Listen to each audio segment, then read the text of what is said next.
How many times have you heard people say that the world is ending? A lot, right? Every time something happens in the world, a disaster of some sort, a man-made catastrophe, usually people will say that the world is ending. And it's not limited to just catastrophes that triggers this speculation and this way of thinking, but also when things happen on a pandemic level or an endemic level or an epidemic level, and people just get caught up in this mindset that, okay, everything's going to muck because the world is ending. But actually, do you realize that we are only a lifetime away from the judgment day anyway? It's the same for everybody. And usually I hear a lot of Muslims saying things like, oh, you know, these are the end signs of the day of judgment.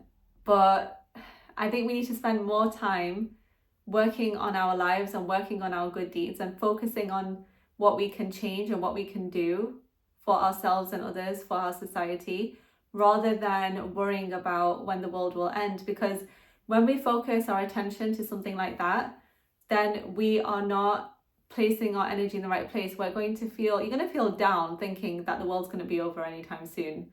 Whereas if you think that, you know what, I'm here for possibly another few decades, so I should focus on doing this and this, it'll help you to think in a more productive and constructive manner.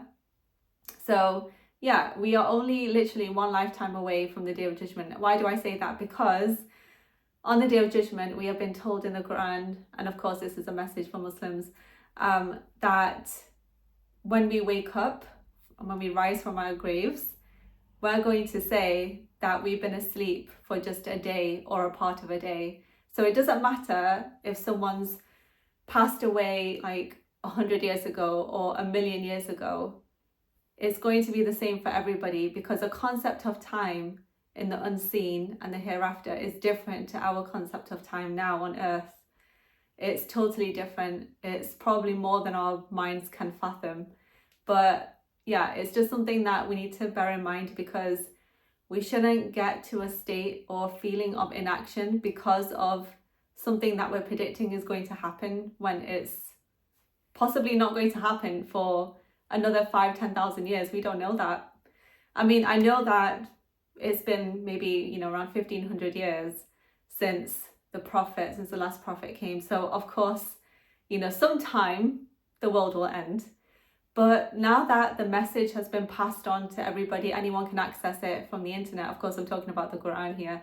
Anybody can access it anywhere. This prophetic message is accessible to all. So, we don't need a prophet. So that doesn't necessarily mean that just because it's not going to be another prophet, that means the world will end either. So yeah, just many things I've heard over many years, and I thought I should just make this video just to remind everybody to let's try and focus on the things that matter and not focus on the things that don't matter, the things that we don't have knowledge on. There's no point. It's just going to drain our energy, and we should be focusing and directing our energy on things that are productive and constructive. Hope this helps, and see you in the next video.